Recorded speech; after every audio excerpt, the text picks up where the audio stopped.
예, 증시전략센터 2부를 시작합니다. 2부의 첫 코너는 두 분의 전문가가 한 달 동안의 수익을 겨루는 먼슬리 종목 배틀 시간인데요. 1부에 이어서 2부에서도 정은성 팀장님 그리고 김승일 연구원님과 함께 하도록 하겠습니다. 시작에 앞서서 먼슬리 종목 배틀의 규칙을 다시 한번 말씀을 해드릴게요. 위클리 종목 배틀이 한 주 동안의 수익을 겨루는 거라면 먼슬리 종목 배틀은 이름 그대로 한 달 동안의 수익을 겨루게 되겠습니다. 오늘 매수가 되고요. 4주 뒤에 출연하시기 전날까지 종가를 기준으로 두 분의 수익을 겨루게 될 텐데요. 자, 두 분께서 오늘 어떤 종목을 들고 나오셨을지 중기 배틀이니만큼 관심 갖고 지켜보시는 분들은 또 잘 지켜보시면 될 것 같습니다. 자, 먼저 어떤 종목들을 들고 나오셨는지 화면 통해 만나보겠습니다. 정은성 팀장님의 종목은 하이닉스입니다. 정은성 팀장님의 하이닉스 사랑은 오늘도 지속되고 있네요. 자, 김승일 연구원님은 연희정보통신을 들고 나오셨습니다. 매수가를 결정해 보겠습니다. 자, 먼저 정은성 팀장님의 하이닉스 어제보다 1% 반등하고 있네요. 21,450원에 결정하겠습니다. 자, 김승일 연구원님의 연희정보통신의 흐름도 보겠습니다. 소폭 밀리고 있는데요. 3,390원 매수가 결정하겠습니다. 자, 먼저 정은성 팀장님의 하이닉스 보겠습니다. 하이닉스라고 하면은 뭐 정말 많은 개인 투자자분들께서 이 종목 언제 올라가는 거야 라고 생각하실 정도로 주가 흐름이 굉장히 지지부진합니다. 한 달간 수익이 많이 날 수 있을 것이다 라는 생각으로 들고 나오신 거잖아요. 예, 이유를 맞습니다. 좀 들어볼게요. 일단은 하이닉스는 PC 수요 둔화 우려감에 결국 이제 PC 수요 둔화 우려감이라는 것은 결국 경기 둔화 우려감이라고 보시면 되거든요. 예. PC라는 게 사실은 돈이 있으면 사고 없으면 안 사도 되는 게 PC거든요. 그러니까 2분기 실적 발표한 이후에 경기 둔화 우려감들이 나타나면서 결국 이제 IT, 경기 민감주라고 할 수 있는 IT주들이 철퇴를 좀 맞고 있는 그런 모습인데요. 일단 지금 현 상황에서 본다 그런다면은 경기가 제가 볼 때는 이게 더블디브로 갈 가능성은 없다라는 점을 감안한다면은 지속적인 어떤 경기 회복이 결국 이제 수요를 다시 이끌어 줄 것이라고 좀 기대하고 있고요. 그리고 이제 치킨 게임을 우려한 어떤 그 대만 경쟁사들이 지금 감산에 들어간 상황이거든요. 대만 경쟁사들이 감산에 들어감으로 인해서 하이닉스라든가 삼성전자는 감산에 들어갈 필요가 없거든요. 왜냐? 이제는 더 이상 감산할 필요가 없다는 점을 나타나고 있기 때문에 지금 현 상태에서는 이제 실적에 대한 기대감들이 좀 강해지고 있는 그런 모습인데요. 제 투자 철학이 있다 그런다면 실적은 절대 주가를 배신하지 않습니다. 예. 라는 점을 감안한다면은 사상 최대 실적을 2분기에도 냈고요. 3분기에도 역시 사상 최대 실적이 좀 기대가 되고 있는 그런 모습인데 사실은 4분기 이후에 실적에 대한 우려감들은 많습니다. 다만 올해 예상 실적을 감안한다 그러더라도 하이닉스가 정말 저평가되어 있다라고 좀 보시면 되는데 대한민국의 대표 블루칩이라고 할 수 있는 하이닉스가 저평가되어 있다는 건 사실 있을 수가 없는 일이거든요. 그래서 그런 점을 감안한다면은 하이닉스의 어떤 제 사랑은 계속 이어질 가능성이 높고요. 예. 그리고 하이닉스 주가 상승도 이제는 좀 반등이 나타날 가능성이 높다라는 말씀을 드리고 싶은데 일단은 지금 현재 하이닉스를 설정하는 것은 제가 볼 때는 아주 이제 리스크가 없다라는 점을 말씀드리고 싶은데 주가는 지금 이 바닥 수준이고요. 기술적으로 본다 그러더라도 추세적으로 계속 하락하다가 이제 겨우 하락 추세가 전환이 됐거든요. 지금 현 상황에서요. 그러니까 하락 추세가 전환된 이후에 다소 이제 단기 급등한 이후에 잠시 조정을 받고 있는 그런 모습인데 이 조정에서 이제 다시 반등이 나올 거라고 좀 확신을 하고 있습니다. 그래서 시장의 어떤 중심이 실적으로 모아진다 그런다면은 결국 10월 달에는 실적 중심의 종목들로 상승할 수밖에 없고요. 그런 점을 감안한다 그런다면은 제가 볼 때는 하이닉스가 한 달 동안 여러분들에게 이제 그간의 어떤 우려감을 접어두고 한 달 동안 여러분들에게 웃음을 줄 수 있는 그런 종목이 되지 않을까라고 좀 판단하고 있습니다. 정 팀장님, 네. 우리가 매수한 가격이 21,450원이었는데요. 네. 제가 차트를 봐도 한 2만 원 선 밑으로는 더 이상 밀리지 않는 것 같습니다. 네. 지금 이 가격대에서 따라서 매수해도 될 만한 가격대인지를 먼저 알고 싶고요. 그리고 목표가를 설정해 본다면 얼마나, 그리고 손절가는 어느 정도 라인을 지켜줘야 될까요? 일단 바닥권은 2만 원이라고 보시면 될 겁니다. 그래서 손절가는 2만 원을 이탈한다 그런다면 우리가 다시 뭐 18,000원대까지 조정을 염두에 둘 수가 있기 때문에 손절가는 2만 원을 설정하고요. 그리고 매수가는 중요한데 매수가는 지금이면은 그냥 뭐 감사하는 마음으로 매수를 하시면 될 것 같습니다. 그리고 이것이 뭐 위클리 종목이 아닌 이상이야 뭐 조금 더 가지고 간다는 점을 감안한다 그런다면은 부담 없이 매수하시고요. 한 달 동안의 수익률을 책정하시는 것이 좋을 거라고 보고 있고요. 그리고 1차적인 목표 주가는 제가 볼 때 일단은 25,000원 선이 1차적인 목표 주가로 좀 만족을 해야 된다라고 좀 말씀드리고 싶은데 일단은 27,500원에서 22,000원까지 나타나고 다시 이제 25,000원대까지 반등이 나타날 가능성이 높고요. 그리고 이동평균선이 120일과 200일 이동평균선이 저쪽으로 몰려있기 때문에 아무래도 25,000원을 단기간에 뚫기는 좀 어려운 모습입니다. 그래서 25,000원대에서 한 차례 어떤 저항선이 예상되고 있기 때문에 일단은 1차 목표 주가는 25,000원으로 설정해 드리도록 하겠습니다. 예, 한 달 뒤 하이닉스가 25,000원까지 올라갈 수 있겠다 한다면 지금이라도 당장 매수를 해야 할 테지만 어젠가 신문에 나왔어요. 시가총액 상위 종목 비중 중에서 전기전자 업종이 차지하는 비중이 이제 20% 아래로 내려갔다고 하더라고요. 아무리 실적이 좋아도 시장의 관심을 받지 못하면 주가가 크게 상승할 수 있을까라는 우려가 드는데 괜찮다고 보시는 건가요? 아무리 실적이 좋아도 지금 당장은 시장에 관심을 받지 못하다 시장이 관심을 받을 수밖에 없고요. 그리고 최근에 수급을 살펴보면은 지지난주였죠. 추석 전에 이제 기관 투자자들의 매수세가 급격하게 유입되면서 단기 상승한 이후에 어제와 지난 금요일 날은 좀 매도로 대응하고 있는데 사실은 지금 현 상황에서는 기술적인 어떤 조정 외에는 의미가 없다라고 보고 있거든요. 단기 급등한 이후에 조정은 필수적이라고 좀 보시면 되고요.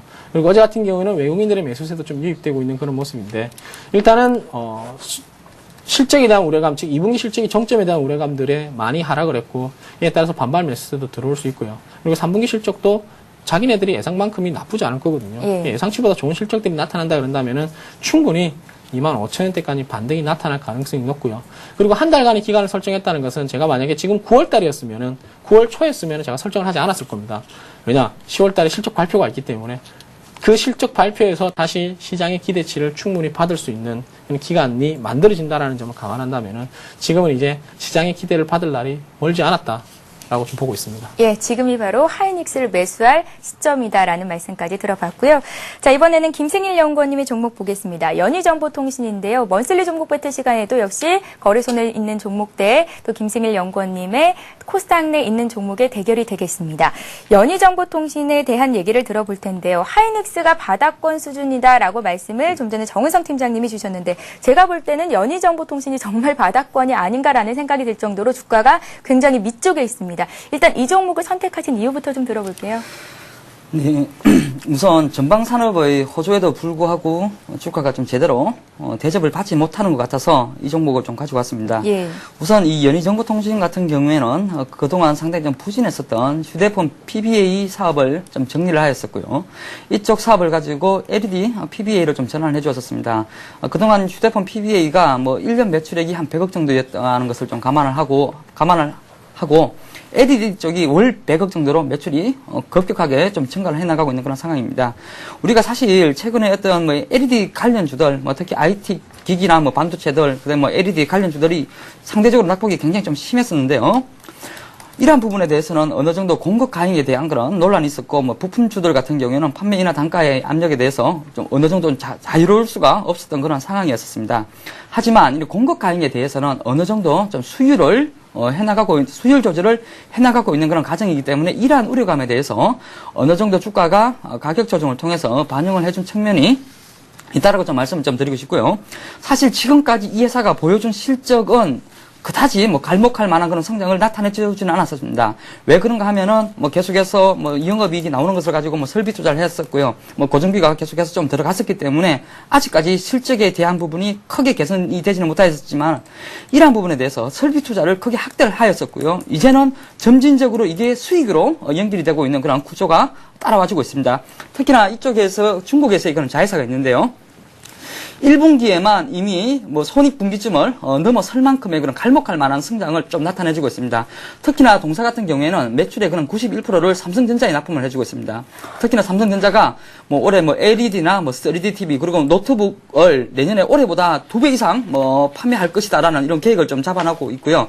특히나 신성장 동력으로 LED 뭐 패키징 사업이나 2차 전지 보호 회로 쪽으로의 그런 사업을 진출 선언을 했었기 때문에 앞으로의 성장 가능성이 굉장히 높다라고 말씀을 좀 드리고 있습니다. 그래서 최근에 다소 수급적인 모습에서 일정 부분 주춤하고 있지만은 이러한 부분에 대해서 뭐 크게 염려를 하시기보다는 이 회사의 그 장기 성장과 수익성을 믿고 한번 좀 접근을 해보시는 거 유효할 것 같습니다. 예, 김승일 연구원님, 그럼 바로 목표가 손절가를 좀 말씀을 부탁드릴게요. 사실 이제 손절은 3,200원으로 좀 설정을 했고요. 예. 단기 목표는 한 4,500원 정도로 좀 보고 있는 그런 종목입니다. 예, 연희정보통신을 매수한 가격이 오늘 3,390원이었습니다. 손절가는 3,200원, 목표가는 4,500원 말씀하셨으니까요. 연구원님의 말씀을 듣고 한번 같이 매수해보고 싶다 하시는 분들은 이 가격대 잘 지키시기 바랍니다. 자, 다시 한번 두 분의 전문가께서 내주신 종목 확인해보고 가겠습니다. 먼슬리 종목 배틀 시간에 오늘 정은성 팀장님께서는 이 종목을 들고 나오셨죠? 예, 화면 통해 나가고 있습니다. 하이닉스인데요. 매수한 가격이 21,450원이었고요. 목표가 25,000원, 손절가는 계속해서 지켜지고 있는 이 라인입니다. 2만 원 선 이탈 시에는 손절을 해보자라는 말씀이셨습니다. 자, 김승일 연구원님의 연희정보통신의 흐름도 보겠습니다. 주가가 굉장히 저평가되어 있는 상태라고 볼 수 있을 정도로 지금 바닥을 다지고 있는 모습인데요. 매수한 가격이 3,390원이고요. 목표가 4,200원, 4,200원에서 500원 정도, 손절가는 3,200원 말씀하셨습니다. 자, 이번 시간에 시청자 여러분들이 갖고 계신 종목을 상담해 드리는 시간이죠. 스타 Q&A 시간을 이어갑니다.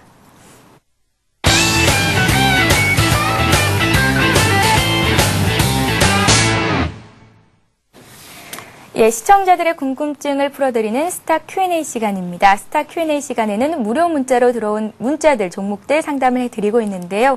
013-3366-0110번으로 참여를 해주실 수 있습니다. 여러분들의 활발한 참여, 많은 참여를 부탁드립니다. 자, 먼저 정은성 팀장님께 한 종목을 여쭤보겠습니다. 현대건설이 들어와 있습니다. 현대건설을 매수한 가격이 65,000원, 비중은 35%를 갖고 계시고요. 7911님께서 보내주셨는데요. M&A 관련 전망과 목표가를 알고 싶습니다 하셨습니다. 자, 채권단의 현대건설 매각 소식이 본격적으로 전해진 이후에 주가가 들썩이고 있는데요. 제가 볼 때는 조금 더 올라가지 않을까 싶었는데 3거래일 만에 다시 조정이 나오더라고요. 네, 오늘은 전반적인 조정이라는 게 사실은 최근에 급등한 것에 대한 어떤 단기적인 조정도 들어올 자리가 있고요. 예. 그리고 오늘 건설주들이 전반적으로 좀 조정을 받고 있는데 사실은 현대건설 인수전에 대해서 참 재밌는 것이 현대건설 인수전에 대해서 현대건설이 별로 수혜를 받고 있다는 모습이 들지 않을 정도로 다른 종목들이 오히려 좀 상승을 하고 있는 그런 모습인데요. 최근에 현대건설이 많이 상승을 했다지만은 여전히 현대건설만 상승을 한 것이 아니고 전반적으로는 건설주들이 상승을 했거든요. 그래서 현대건설이 과연 M&A 프리미엄을 받았는가에 대해서도 의구심을 둘 필요가 있는데 제가 볼 때는 매각 프리미엄이 지금 전혀 없다라고 좀 보시면 될 겁니다. 그래서 앞으로 매각 프리미엄을 받을 수 있는 가능성이 높다는 점을 감안한다 그런다면은 지금은 현대건설 추가적인 상승이 가능할 것이라 좀 보고 있고요.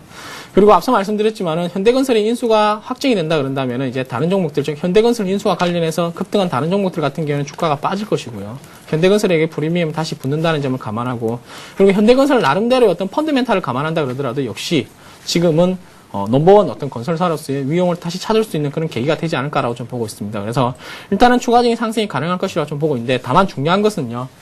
단기적으로 많이 급등을 했던 기술적인 조정이 들어올 가능성이 크고요. 그리고 이분 같은 경우에는 지금 보유 비중이 35%인데 35%면 작다라고 할 수가 없습니다. 제가 볼 때는 이 시점에서 가지고 계시는 어떤 보유 비중의 약 15% 정도는 오히려 차익 실현을 하시는 것이 좋지 않을까라고 좀 보고 있고요. 그리고 기술적으로 본다 그러더라도 여전히 75,000원에 대한 어떤 기술적인 저항이 느껴지고 있는 그런 모습입니다.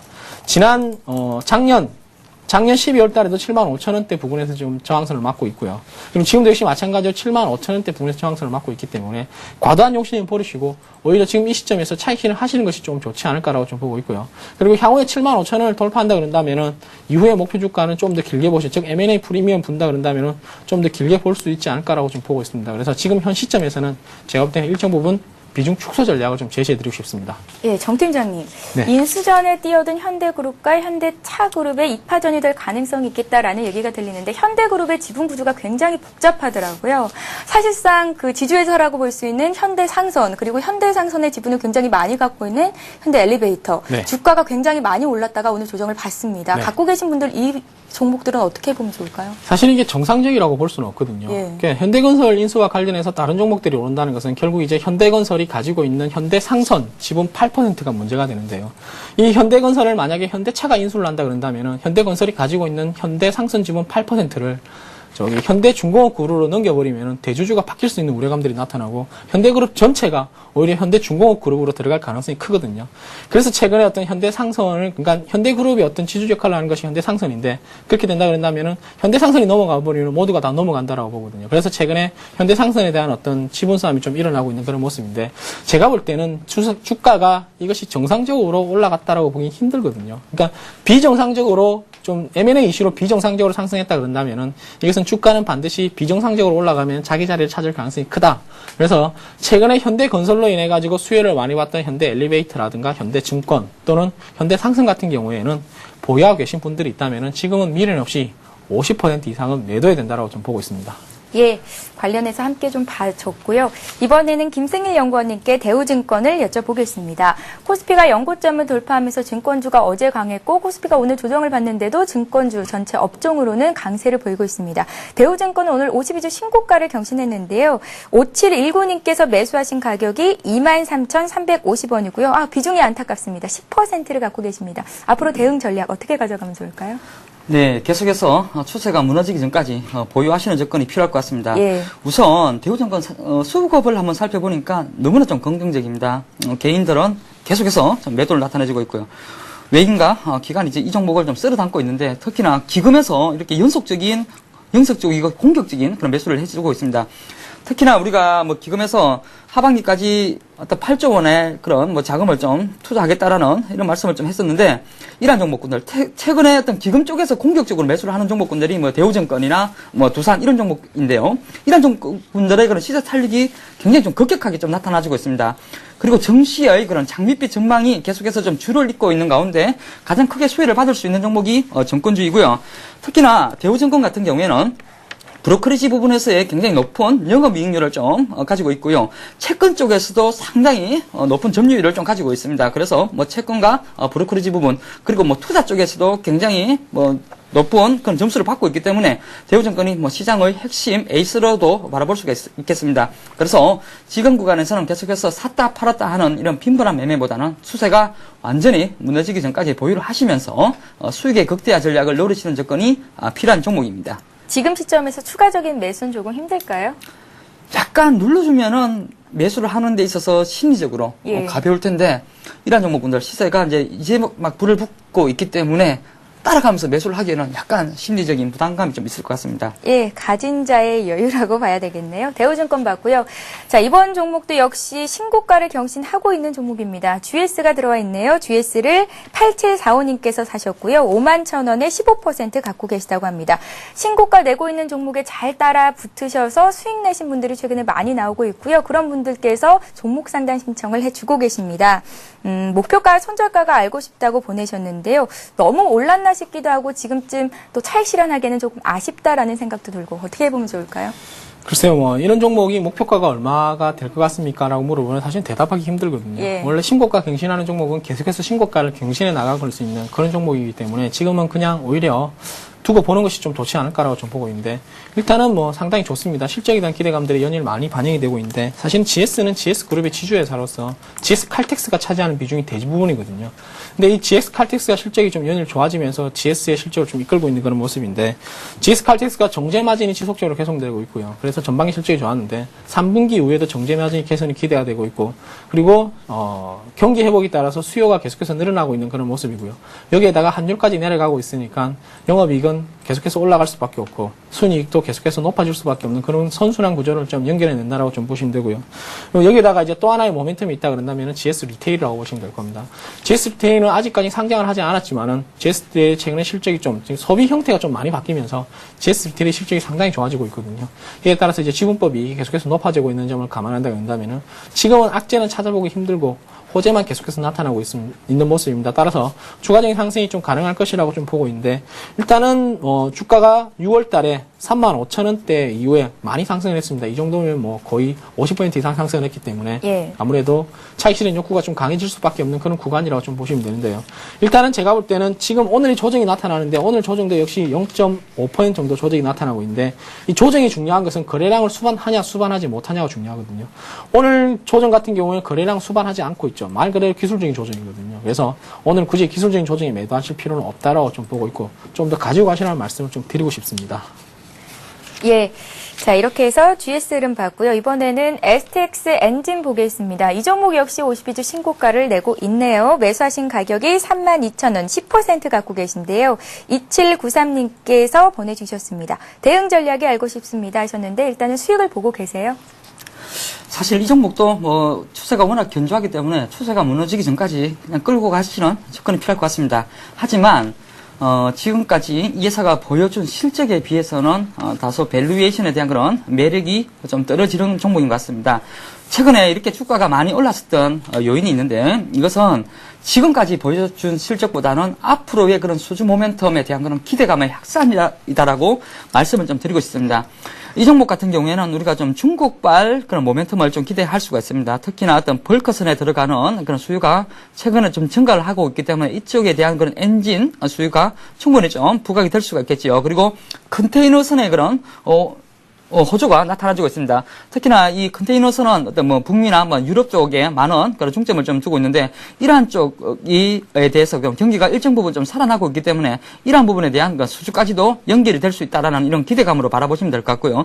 하지만 이 상반기 때의 그런 실적으로 놓고 본다라면은 이 종목은 아직까지는 약간 좀 고평가 상태인 것 같습니다. 하지만 앞서 설명했다시피 앞으로의 그런 성장 가능성에 우리가 지금 초점을 두고 투자의 포인트를 좀 잡아 나가야 되는 그런 종목이고요.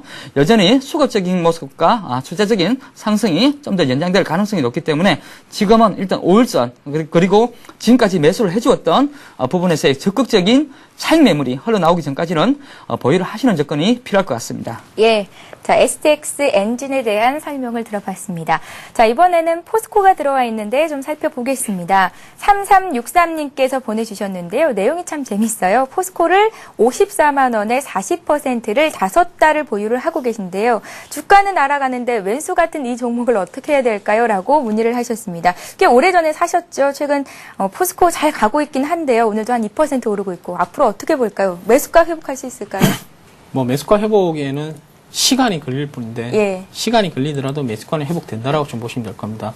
최근에 포스코 움직임을 잘 살피면 포스코가 단기 박스권을 형성하고 있거든요. 47만 5천 원과 52만 5천 원의 단기 박스권을 좀 형성하고 있다라고 좀 보시면 될 겁니다. 그래서 이 부분이 이제 52만 5천 원이 단기적으로 부담될 가능성이 높은데 이 사실은 박스권을 돌파한다 그런다면은 제가 볼 때는 57만 원대까지도 주가의 상승을 좀 볼 수 있거든요. 그래서 포스코라는 대한민국 대표 블루칩이 투자했다 그런다면은 굳이 뭐 크게 신경 쓸 필요가 없고요. 그리고 이제 큰 의미에서 본다 그런다면은 주식 시장이라는 것이 내년까지는 저는 이제 추가적인 상승의 무게중심이 가 있거든요. 그러면 키 맞추기 차원에서도 올라갈 수밖에 없고요.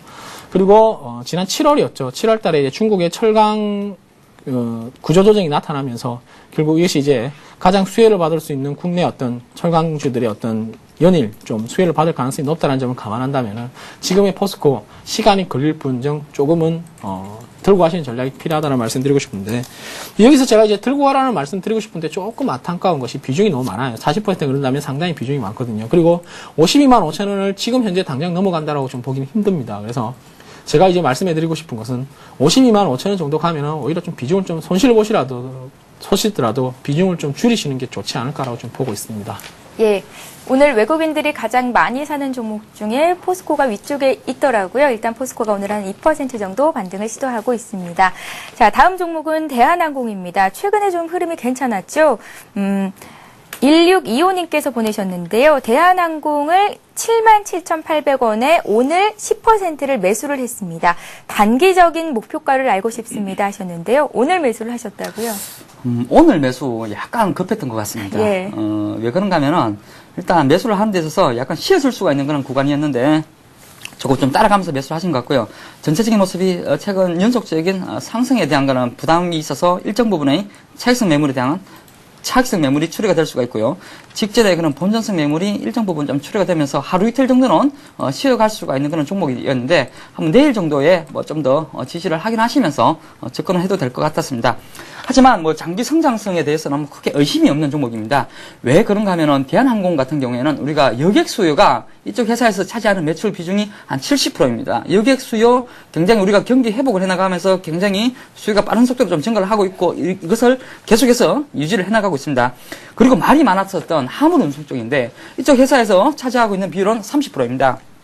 그리고 화물 운송 쪽에 대해서 어느 정도 발목을 잡힌다라는 이런 말이 있었습니다. 왜 그런가 하면은 IT, 부품 이런 것들이 약간 좀 주춤을 하면서 이러한 쪽에 대해서 수요가 일정 부분 축소가 되지 않을까라는 우려감이 있었지만은 이미 그러한 부분에 대해서는 크게 염려를 하지 않을 정도의 그런 수준인 것 같습니다. 그리고 앞에 빠졌었던 요인이 뭐 외국계 리포트의 그런 실적 정점에 대한 그런 논란이 있었지만은 이 회사에 대해서 밸류에이션에 대한 매력은 굉장히 좀 큰 종목이기 때문에 약간의 흔들림이 있더라도 중기적인 상승에 대한 무게 중심을 계속해서 유지하실 필요가 있는 종목이다라고 말씀을 드리고 싶습니다. 예, 자 이렇게 해서 2부 문자 종목 상담 시간은 여기서 마치겠습니다. 지금까지 VSS의 정은성 팀장님, 리치 인베스트먼트의 김승일 연구원님과 함께했습니다. 오늘 말씀 고맙습니다. 예, 이어지는 3부에서는 013-3366-0110번으로 여러분들의 문자 참여를 기다리고 있고요. 아주 친절한 종목 상담 시간이 여러분들을 찾아뵈려고 기다리고 있습니다. 1대1 맞춤 종목 상담 가능하고요. 실시간 문자 상담 받으실 수 있으니까요. 많은 참여를 부탁드립니다. 자, 코스피는 어제보다 5포인트 하락한 1855선이고요. 코스닥은 강보합권 유지하고 있습니다. 저희는 잠시 뒤 3부에서 뵙겠습니다. 고맙습니다.